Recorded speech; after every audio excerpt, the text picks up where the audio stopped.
ঠাকুর তো বললেনই যে ধর্ম যদি নাই রে ফুটলো জীবন মাঝে নিত্য কর্মে, বাতিল করে রাখলি তারে কি হবে তোর কেমন ধর্মে।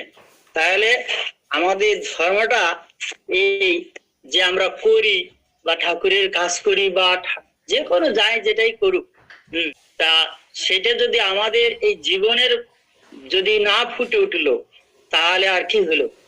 ঠাকুর তো আরো বললেন যে বেদ পড়ে কি হবে রে তোর, বোধ যদি নাই জাগে, বেদের তত্ত্ব বাস্তবেতে বিকাশ আনে আগে। তাহলে আমাদের বেদের যদি আমরা করে থাকি, বেদ পড়ে যদি থাকি, যে বেদের যে তত্ত্ব সেটা যদি আমাদের মধ্যে না আসে তাহলে কেমন হয়। ঠাকুর আর বললেন তো ইষ্টভীতির কথা, ইষ্টভীতিতে দীক্ষা বাসে শরীর বাসে কর্মে, শরীর বাসে কর্মে, যাই হোক এটা মনে নেই আর কি। যে ইষ্টভীতিটা হলো এটা কি, যে আমরা প্রতিনিয়ত যে ইষ্টভীতি করি, ঠাকুর এইটা ভোরবেলায় করতে বলেছে, যে সূর্যোদয়ের আগে ইষ্টভীতিটা করতে বলেছে। আমরা সূর্যোদয় আগেই করব। ঠাকুর একদিন কিশোর মহন্তকে জিজ্ঞাসা করেছে যে ইষ্টভীতি দিয়েছিস? বলে আমি ঠাকুর ইষ্টভীতি তো দিয়েছি। ইষ্টভীতি দিয়েছিস 2 দিনের যে কম আছে। তা বলতেছে কিশোর মোহন খুব বলতেছে, না আমি তো দিয়েছি ঠাকুর। ওটা দেখ, ভালো করে দেখ। কিশোর মোহন দেখলো যে আমি সূর্যোদয়ের আগে সূর্যোদয়ের পরে 2 দিন ইষ্টভীতি করেছি। ইষ্টভীতিটা দেখেন ঠাকুর কিভাবে পুঙ্খানুপুঙ্খানু ভাবে বিচার করে ইষ্টভীতিটা কিভাবে করা যায়। তা দেখা গেল যে ইষ্টভীতিটাও আবার যে ভোজ্যের চাল দিয়ে করার কিন্তু নিয়ম।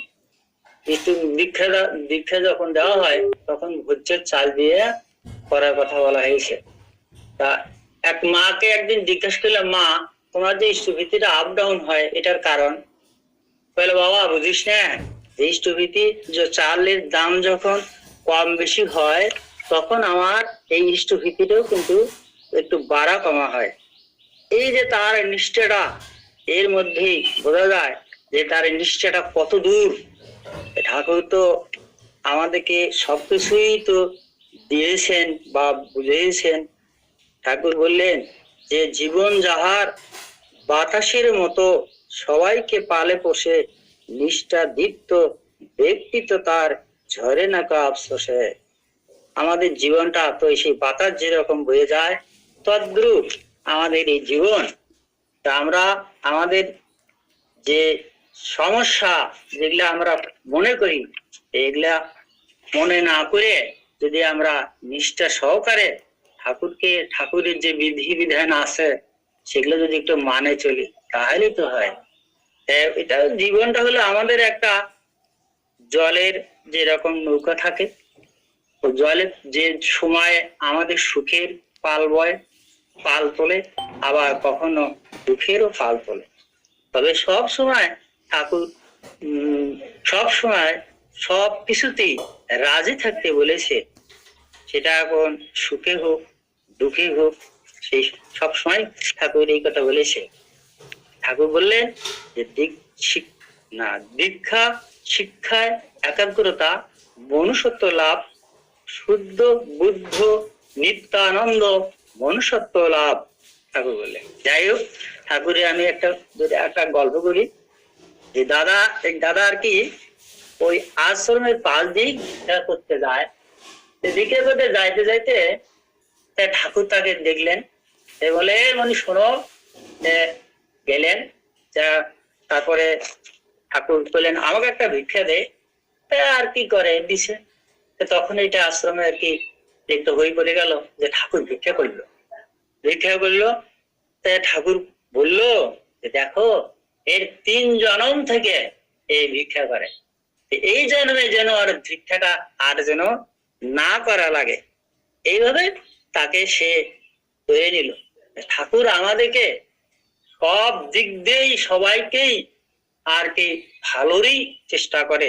সে নিজেই দোষটা স্বীকার করে নিয়ে তারপরও সে তাকে ধরে নিল। এই যে ঠাকুরের আমাদের যে তার যে দয়া, তার দয়ায় আমরা চলি, কিন্তু তার দিক নির্দেশনা আমাদের মানতে একটু কার্পণ্যতা হয়। আরেকদিন কি হলো, এক দাদার, এটা পাবনার কথা আর কি, সেই দাদার বুকে ব্যথা, বুকে ব্যথা খুব, অনেক কিছু চিকিৎসা করলো, ভালো হয় না। তখন সে আত্মহত্যা করবে এমন তোর তার পরিস্থিতি আনছে। এখন আত্মহত্যার আগে সে বলতেছে, বলে না, ঠাকুরকে আমি একবার শেষ প্রণামটা করে আসি। এই বলে সে ঠাকুরের কাছে যায়, সে আর কি প্রণাম করে উঠতেই সে বলল, অমুক দাদা শোনো তো, শোনো তো। দাদা গেলেন, যা বললেন, আমাকে তুমি 12 টাকা দিতে পারবে? এখন 500 যারা আছে তারা বলছে, বলো বলো, পারবো পারবো, বলো পারবো পারবো, এরকম বলতে উনি বলে, ঠিক আছে দাদা। তখনকার তো খুব টাকার খুব অভাব, তখন কিভাবে সেই টাকাটা ইয়ে করবে? সে বললো যে তুমি এই যে ধুতি যে পরছো, ধুতির পোস্টটা খুলে 1 ঘন্টা এই যে ঠাকুরের যারা গুরু ভাই আছে এদের কাছে একটা দৌড় দিবা। আর যদি কেউ বলে তুমি বৃদ্ধ বয়সে কেন দৌড়তেছো, তাই বলছে ঠাকুর আমার কাছে 12টা টাকা চেয়েছে, তো তখন কি করলো, দৌড় দিয়ে ধুতির পোস্টটা হাতে নিয়ে দৌড় দিল। তখন যার যা আছে সবটা, যার যা একটু টাকা আছে তাকে দিয়ে দিল। দিয়ে তো অনেক টাকা হলো। ঠাকুর কি করলো, তার কাছে, ঠাকুরের কাছে নিয়ে যা সেই টাকাটা দিয়ে দিল। দেখে গনে দেখা গেল ঠিক 12 টাকা হয়েছে। 12 টাকা হয়েছে। ঠাকুর বলছে যে দেখো তো তোমার ব্যথাটা কি কমছে? হ্যাঁ ঠাকুর, আমার তো ব্যথাটা কমে গেছে। দেখেন আমাদেরকে এইভাবে তিনি আমাদেরকে করে নেয়। আর একটা ভারতের একটা কথা শুনলাম, যেটা সে এক দাদার যে দুইটি মেয়ের বিবাহ হচ্ছে না, তা বিবাহ হচ্ছে না, কি করে, অনেক চেষ্টা করতেছে ব্রাহ্মণ মানুষ। তখন ঠাকুরের কাছে গেছে, ঠাকুরকে প্রণাম করছে, পরে বলতেই ঠাকুর বলছে, মনি শোনো, তুমি আমাকে 2 বস্তা তুলসীর পাতা দিতে পারবে? তখন আর কি করে, ঠাকুর কাছে ঠাকুর চেয়েছে, হ্যাঁ ঠাকুর দেবো। তখন বাড়িতে এসে খুব চিন্তা করতে করতে করতে কি করে, 2 বস্তা তুলসীর পাতা, এটা তো অনেক ব্যাপার, কিভাবে পায়? এটা আর কি তার মস্তিষ্কে ওই মানে খুবই একটা চিন্তাধারার মধ্যে আছে। তখন সে ধুতি পরে দণ্ড হাতে নিয়ে তারপরে বার হয়েছে, কোথায় দেখি, কোথায় ঠাকুর তো বলেছে আনতেই হবে। গাড়ি আছে, গাড়িতে উঠে সে যায়।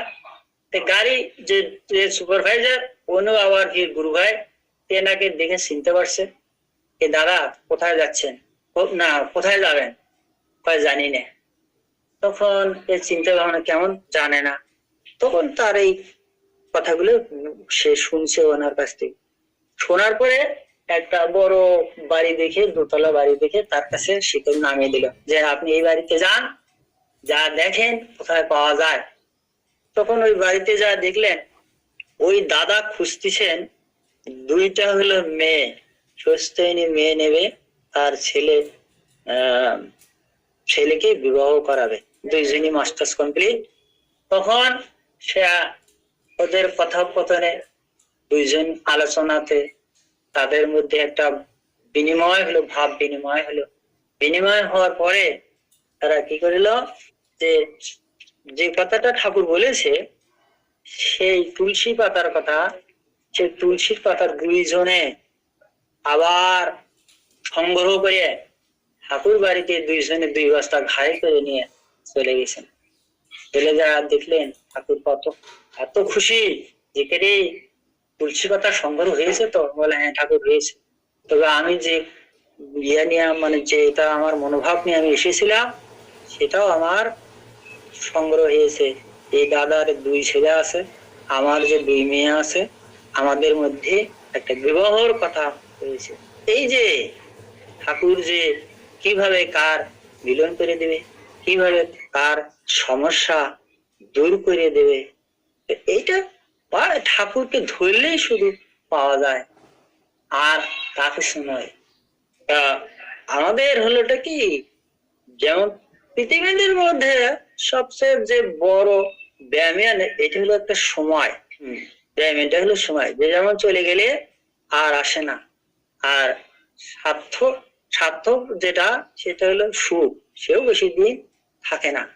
আর সবচেয়ে আপন দেখা যায় কষ্ট, যে সবসময় আমাদের কাছে থাকে।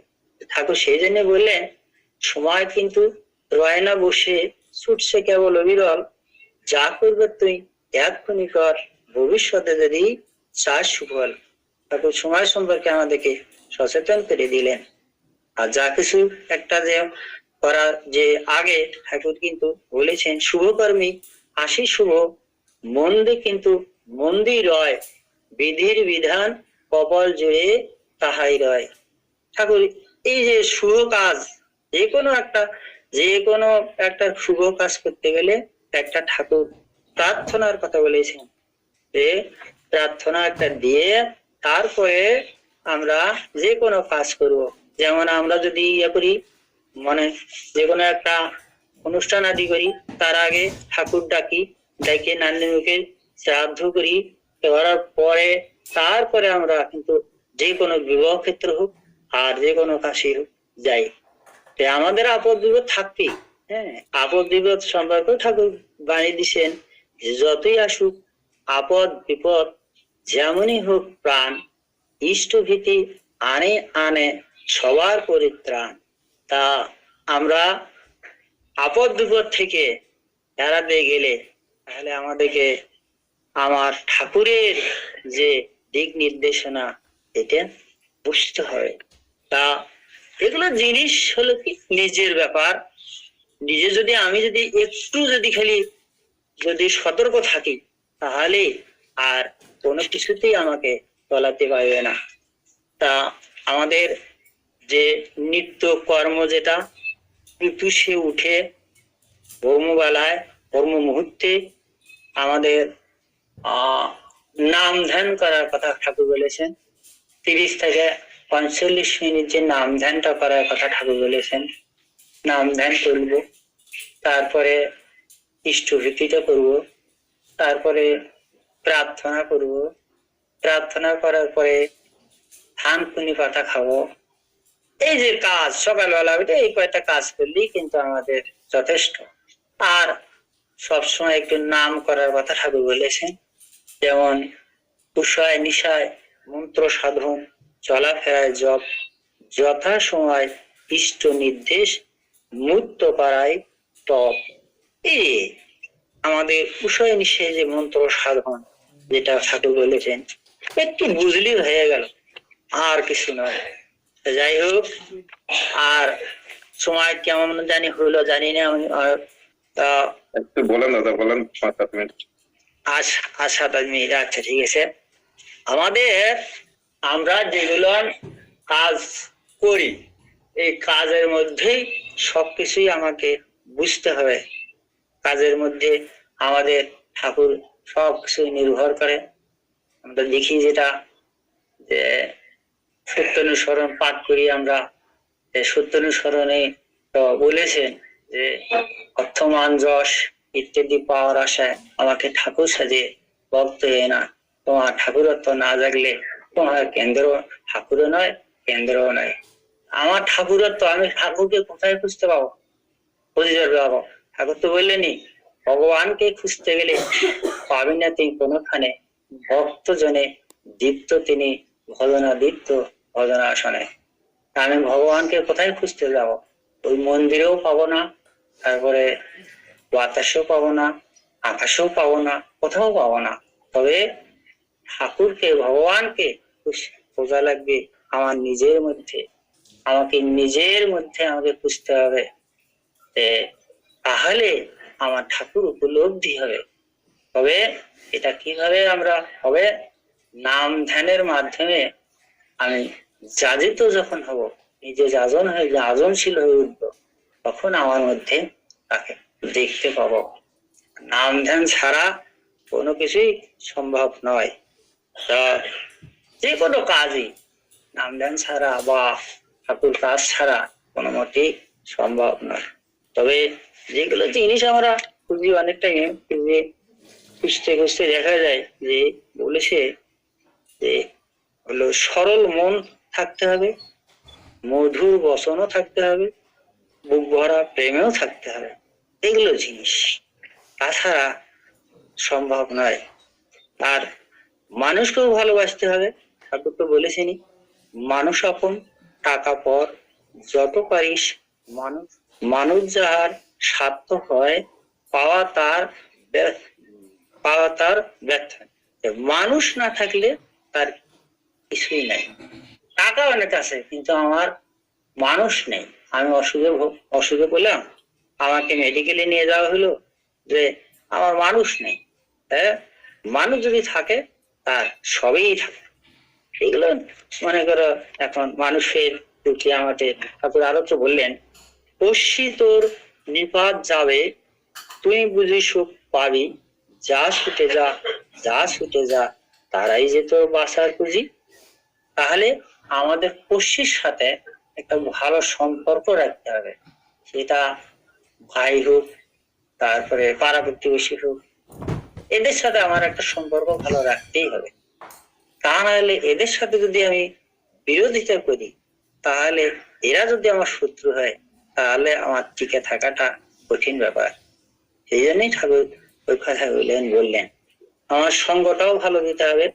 ঠাকুর বললেন যে ওদের মাঝেই সময় কাটাস, কর্মী যারা বিজ্ঞজন, অজ্ঞ অসার লোকের মাঝে থাকিস না তুই বেশিক্ষণ। তাহলে সঙ্গটা আমাকে ভালো দিতে হবে, যে সেই ধরনের লোকের সাথে আমাকে চলতে ফিরতে যাওয়া যাবে না, আবার ভালো লোকের সাথে উঠে থাকতে হবে। তাহলে আমার মনটা ভালো লিখে যাবে।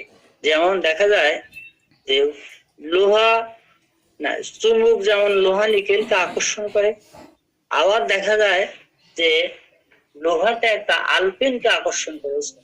তা চুম্বকত্ব ওই লোহার মধ্যে আসিড হয়, আলপিন থেকে কিন্তু আকর্ষণ করেছে। তদ্রূপ আমরাও ওই আমাদের থেকে 3 ফুট আমার যে বৈশিষ্ট্যটা, এটা কিন্তু ছড়িয়ে থাকে। সেইভাবে আমাদেরকেও চলতে হবে, যে কোনো ব্যাপারই আমাদের সজাগ থাকতে হবে। এই সজাগ থাকলে তখন আর ওইগুলোর দিক আমার মধ্যে আর কোনো ক্রিয়া করতে পারবে না। একটু চেতন থাকতে হবে, যেমন চেতনের কথা বল, সব দিক দিয়ে একটু চেতন। জন্যই যে তোমার জীবন বৃক্ষের শুভ বিনায়িত করে তোলো। আমার জীবন বৃক্ষ মানে গাছ, এখানে শুভ বিনায়িত করার কথা বলেছেন ঠাকুর। তার ফল পাবে শুভ, আর যদি বিকৃতি বিপাক বিপর্যয়ী করে তোলো, তার ফল পাবে কুৎসিত। এই যে ঠাকুর কি বললেন, এগুলোর দিক একটু খালি দেখা। আমার অতটা আমার নাই যে বেশি যে জানা বা বেশি ভাবে উপলব্ধি করা, অতটা আমার নেই। আমার সোজা সহজ ভাবে যে যেটা না করলে মানে যেটা না করলে করতেই হবে, যেটা সেটা করবই। আর বেশি জানলাম, বেশি করলাম, কিন্তু মানলাম না। জানা এবং শোনাটা কিন্তু আমি মনে করি এটা ধর্ম না, তবে মানাটা হলো ধর্ম। এখন আমি সবই জানলাম, মা বাবাকে আমি পছন্দ করলাম না, ভাগ দিলাম না। হ্যাঁ, তা মা বাবা যদি আমি শ্রদ্ধা না করি, মা বাবাকে যদি ভাগ না দিই, তাহলে আমি কিসের ধর্ম করি? বাস্তবতা যেটা, কিসের ধর্ম করি? তা আমাদের এলাকায় যে এক চেয়ারম্যান আসলো, মানে এক মা বিশেষ দিল চেয়ারম্যান, যে বলতেছে আমার ভাত দেয় না বেটায়। যে চেয়ারম্যান এখন আসলো, তা আসে বললে যে অমুক মা ভাত দিবে না, বলে না আমি দিতে পারবো না, আমি দিতে পারবো না। আর একজন বললো, তাই বললো তাইও ভাত দিতে পারবে না। তো তখন চেয়ারম্যান বললো, দেখো তোমার বেটা যদি তোমাকে ভাত না দেয়, তাহলে আমি কি করব? আমি তো তারা অন্যায় কিছু করিনি। তখন চেয়ারম্যান কি বললো, যে ঠিক আছে, তাহলে তুমি আমার ভাগত আসো। দেখেন মা বাবার, আমি ফেসবুকে তো দেখা যায় মা বাবা নিয়ে যা বসাত করে রাস্তা ছেড়ে দিয়ে আসে, মানে থুয়ে আসে, এই যে বৃদ্ধাশ্রমে থুয়ে আসে। তাহলে মা বাবার প্রতি যদি আমার যদি শ্রদ্ধা ভক্তি না থাকে, তাহলে আমি কিসের অত ধর্ম করি, কিসের কি করি?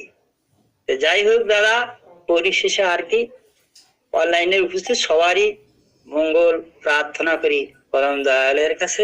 জয় গুরু।